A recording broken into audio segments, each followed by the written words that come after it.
Donc pour installer Windows XP en VirtualBox, rien de plus simple, la solution est là. Alors, je vous montre. Déjà, vous ouvrez VirtualBox. Voilà. Et comme c'est indiqué, Windows XP, entre parenthèses, fonctionnel. C'est moi-même qui l'ai écrit, puisqu'on peut renommer à notre guise. Donc vous remarquez que quand je l'ouvre, il se passe que Windows est activé, puisque je n'ai plus la petite bulle en bas à droite, comme chez certaines personnes, la fameuse petite bulle d'activation. Il reste tant de jours pour l'activation, avant bien évidemment le crash de Windows XP qui s'ouvre maintenant. Et donc et voilà.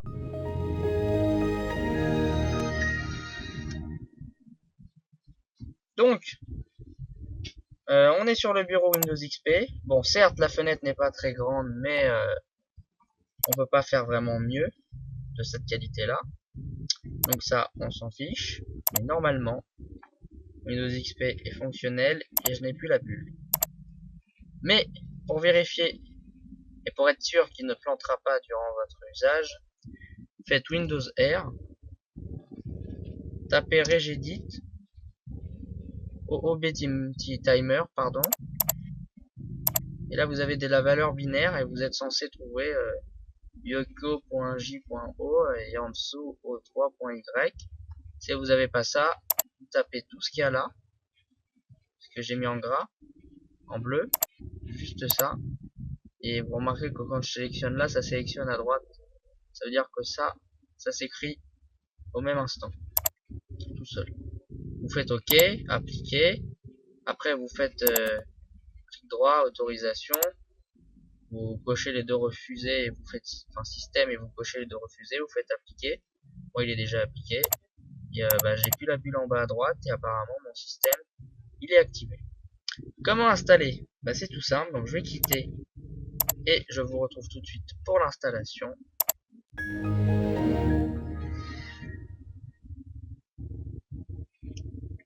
Vous faites arrêter l'ordinateur, arrêter, et on revient sur Windows 8, puisque je suis sous Windows 8. Voilà. Donc, comment installer? Vous faites nouvelle, donc comme si vous ne l'aviez pas, nouvelle. Non, par exemple, Windows XP, vous mettez le nom que vous voulez. Moi, je vais mettre à supprimer. Voilà. Version, non, c'est Windows XP en 64 bits, puisque mon ordinateur est en 64 bits. Je fais suivant. Là, vous mettez 749. Créer, suivant, 10 Go, vous mettez le nombre de gigas que vous voulez. Bon, on va faire 1 giga pour vous montrer. Il est arrivé là, donc il faut que le nom, voilà. Quand on l'ouvre, on remarque qu'il se passe rien, puisqu'on n'a pas inséré de CD. Je vous laisse regarder ça tout de suite. Voilà, choisissez le disque de démarrage. Annuler, donc là il ne peut pas l'ouvrir. Vous allez voir. Voilà, no found, fatal. On va dire c'est mort. Alors on va éteindre la machine, voilà. Donc, pour insérer un CD, vous sélectionnez, vous faites configuration. Et si la configuration n'est pas affichée, vous faites fichier et vous avez normalement paramètres ou configuration. Alors, configuration, c'est dans stockage, le vide, vous allez sélectionner le dossier qui est sur le bureau, qui s'appelle XP. À l'intérieur, vous avez xpp.iso, vous faites ouvrir.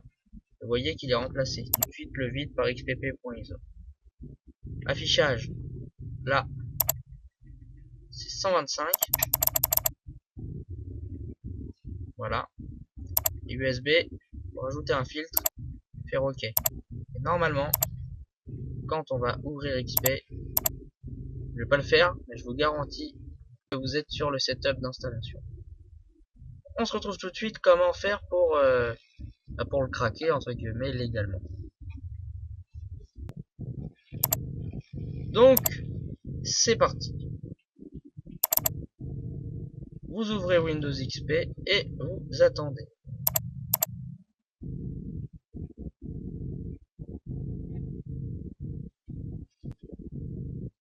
Là, vous n'appuyez pas, hein, ça va se lancer tout seul.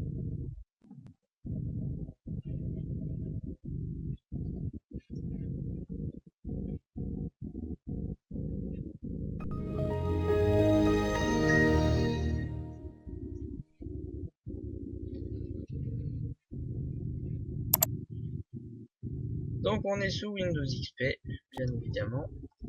Et normalement, comme je l'avais dit, on appuie la petite bulle pour l'activation. Comment faire? Vous allez dans Démarrer et Exécuter. Vous tapez regedit et vous faites OK. Vous allez arriver dans, si je ne dis pas de bêtises, voilà, vous allez arriver comme ça.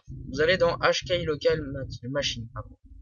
Après vous descendez, vous allez dans Software, Microsoft, descendez, vous allez dans Windows NT, Current Version et vous descendez jusqu'à WPA Event. Vous l'ouvrez et vous allez avoir les trois choses qui sont là. Deux ou trois choses, voire même juste une chose qui est OOB Timer pour certaines personnes. Vous l'ouvrez et vous pouvez faire une pause dans la vidéo et je vais même faire une pause là. Hop, je ne bouge plus.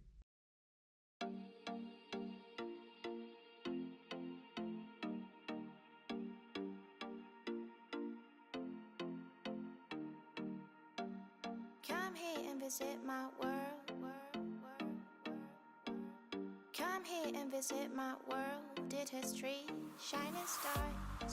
Vous notez FF, D5, 71, D6, 8B, 6A, 8D, 6F. Et en dessous, vous tapez D5, 33, 93, FD.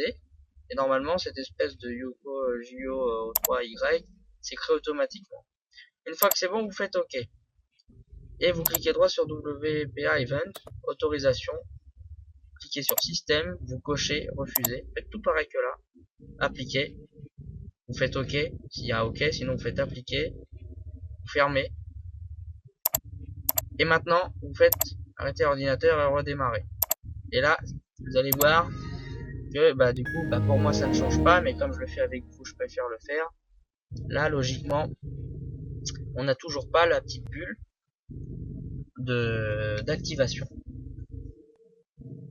Et logiquement, ça fonctionne.